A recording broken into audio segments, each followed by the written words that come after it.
इस वक्त हम मुख्तलिफ सिमत से हुकूमत सुनते हैं कि फ़लाना लोन प्रोग्राम हमारा मंजूर हो गया है, IMF से बात चल चुकी है, पाकिस्तान की मईशत मुस्बत सिमत में जा रही है। लेकिन आपसे पूछेंगे कि इस वक्त पाकिस्तान की मईशत के हवाले से जो रिपोर्ट्स आ रही हैं वो कहती हैं कि 25% जो आबादी है वो सतह गुर्बत से नीचे है।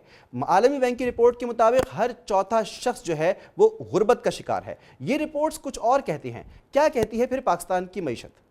की जो मईशत है, जैसे आपने कहा, एक आईएमएफ इंगेजमेंट में है। आईएमएफ एक डॉक्टर ऑफ द आईसीयू कहीं या lender of the last resort है। पाकिस्तान की मईशत एक मैक्रो स्टेबिलिटी में आ गई है, और इसका मतलब ये है कि आप आईसीयू से निकलकर ऑपरेशन थिएटर की टेबल पर आ गए हैं, जिसका मतलब ये है कि एक अफराते ज़र कीमतों के बढ़ने की शरह में नुमाया कमी आई, एक्सटर्नल रिजर्व्स का बिल्डअप हुआ, 14.5-15 अरब डॉलर तक स्टेट बैंक के ज़खायर चले गए। पाकिस्तान का जो करंट अकाउंट है, यानी कि बैरूनी खसारा है, वो संभल गया। हमारे कुछ अंदरूनी खसारे, जिसको फिजिकल डेफिसिट कहते हैं, वो 7% के करीब ऑफ द जीडीपी नुकसान दे रहा था। अब वो 5-5.5% पे आ गया, यानी कि वो डेफिसिट भी कम हो गया। तो इसमें कोई शक नहीं है कि पाकिस्तान की मईशत has achieved a certain degree of macro stability by paying a heavy price. इसका मतलब ये होता है कि जो आपको इंटरनल टैक्सेशन को लिफ्ट करना पड़ा, यानी कि ऑन दी आपकी इनकम पर, नॉन सैलरीड की इनकम पर, कॉर्पोरेट पर आपको इनकम टैक्स बढ़ाना पड़ा ताकि आप ये खसारा कम कर सकें। कोशिश जरूर की गई कि ट्रेड कम्युनिटी और फिर एग्रीकल्चर इनकम टैक्स को भी इस धारे में लाया जाए।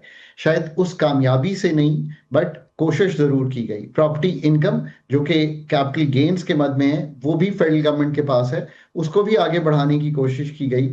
प्रोविंसेस भी एक नज हो रही हैं कि agriculture income tax plus property पे दूसरे टैक्सेशन, जीएसटी ऑन सर्विसेज, इन सब की तरफ आगे बढ़े। सो इस जिसे कहेंगे ना, लाए अमल को फॉलो करते हुए ये कोशिश की जा रही है।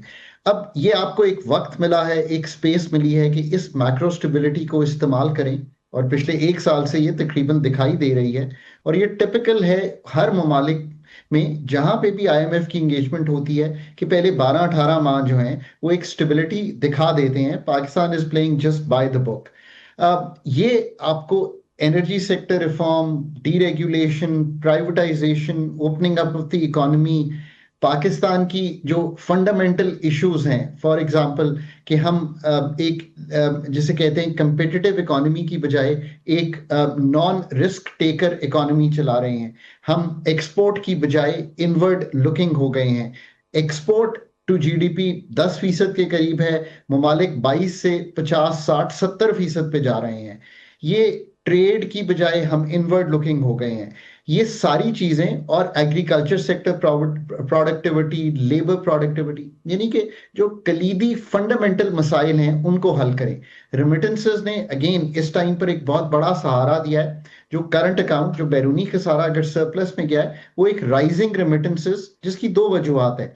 इन्फ्लेशन जब मुल्क में बहुत हुई पिछले सालों में, तो लोगों को ज्यादा रकम भेजना पड़ी।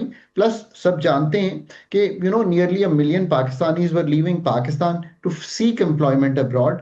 तो रेमिटेंसेस जो हैं वो 3 अरब डॉलर सालाना, माहाना की बुनियाद पर चली गई। सो ये एक ओवरऑल जायजा है। I think Pakistan has truly good space. External diplomacy से आपने ये भी देखा, सऊदी अरेबिया का पैक्ट हो, यूएई के साथ ताल्लुकात हो, चाइना के CPEC 2 हो, अमेरिका के साथ टैरिफ्स हो, we are all pretty good. और 10 मई ने जो इंडिया के साथ हमारी एक जिसे कहेंगे we came out as a responsible nation, इस सब ने एक आम्बियंस तो जिसे कहेंगे परफेक्ट बना दिया है। बट ये जो सब चीजें मैंने एक्सप्लेन की हैं, जिनके बगैर ये स्ट्रक्चर्स ठीक नहीं होंगे, आई थिंक उसकी जो एक्सपर्टीज और उसकी जो HR और उसकी जो the research, the modelling that is needed, that always goes missing. I still think कि पाकिस्तान को बहुत ज्यादा बिल्ड करने की पड़ेगी, एक capacity to actually deliver on all this.